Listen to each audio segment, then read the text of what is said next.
সাথে যে আমি একটা টয় কিনেছিলাম, ওই টয়টা তোমাদেরকে সাথে একটা আনবক্সিং করব। এই ক্যামেরাম্যান দাও। এই যে এটা হচ্ছে এটার ভিতরে আমাদের আছে সেটা। তো চলো ফটাফট দেখা যাক। এটা হচ্ছে আমাদের সেই টয়।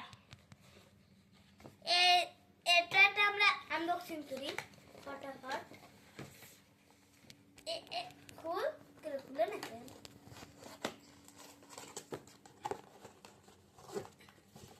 গাইস এটা হচ্ছে, এটা আমি জানি কিভাবে চালায়। এইভাবে এখানে হাত দিয়ে এইভাবে এইভাবে এইভাবে কামড় দিতে হবে। এটার ভিতরে একটা কাগজ আছে, এটা ফালাই।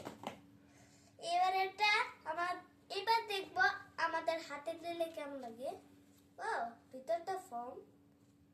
এই যে তোমাদেরকে এখন যারা এখনো ভিডিওটাতে লাইক করবে তাদেরকে কিন্তু এটা দিয়ে কামড় দিব, মানে এটা দিয়ে কামড় দিব। তো আজকের মতো আমি খেলে দেখলাম, গুড বাই।